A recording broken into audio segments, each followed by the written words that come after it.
Welcome to Naveen Tech Hub, where AI meets real-world engineering.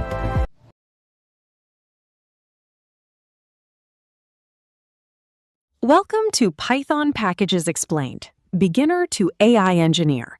This video provides the ultimate roadmap for mastering Python packages. With over 1,000 Python libraries, it can be overwhelming to know which ones matter. We will focus on the essential stack: core, data, web, and AI packages. Master these for production and interviews. Our video roadmap starts with core packages like OS, sys, and datetime. We then move to data and visualization with pandas, numpy, and seaborn. Next is web development using fastapi, Flask, and Django, culminating in AI and machine learning with scikit-learn and PyTorch. What is a package? It's pre-built code that saves time and provides reusable logic.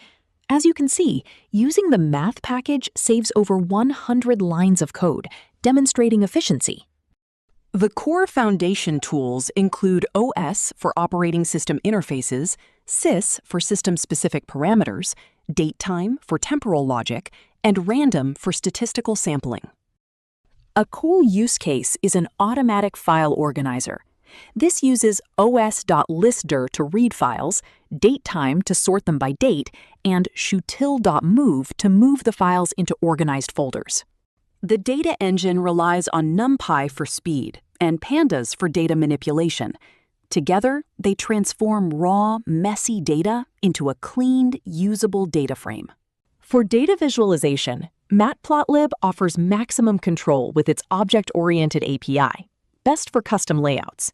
Seaborn, built on matplotlib, provides beautiful defaults and simplified statistical plotting. A typical data project involves 3 steps: load data by reading a CSV into pandas, clean the data by dropping nans and formatting, and then visualize to generate insights. For web APIs and microservices, Django is a batteries-included framework, while Flask is a minimal micro-framework. fastapi is considered the modern standard, best for high-speed APIs with async execution. A real-world API architecture, like a secure login system, involves the client sending credentials, the API layer handling routing, the validation layer enforcing data types with Pydantic, and finally, the database storing the user data. The machine learning stack includes scikit-learn for classical ML tasks like clustering and regression. TensorFlow and PyTorch are the heavyweights for deep learning, offering massive scalability and production readiness.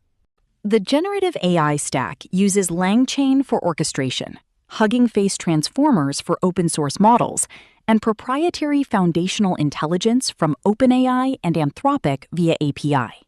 In a RAG chatbot AI project, PDF data is indexed into a vector database.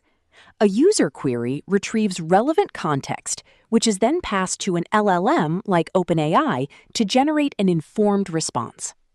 Web scraping involves 3 steps: fetch raw web data using requests, parse HTML tags to extract specific text with beautiful soup, and automate heavy browser interaction using Selenium to handle JavaScript.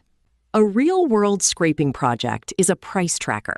This involves fetching the product page, parsing the HTML to isolate the price, and then storing that price history in a database.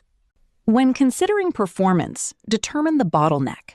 I/O-bound tasks, like waiting on networks or files, benefit from using async I/O. CPU-bound tasks, like heavy math, require multi-processing to bypass the global interpreter lock. For a full system design, a front-end client connects to an API gateway using fastapi and async I/O. This gateway routes requests to either the intelligence layer, using PyTorch, or the data layer, which cleans data with pandas before storing it in PostgreSQL. 3 key interview questions are numpy versus pandas for data handling, fastapi versus Flask for web development, and understanding the global interpreter lock, or GIL, and how multiprocessing overcomes it for CPU tasks. Remember to learn, build, and grow. Subscribe for full project tutorials and deep dives into the topics covered in this video. Thanks for watching. Subscribe to Naveen Tech Hub for practical AI.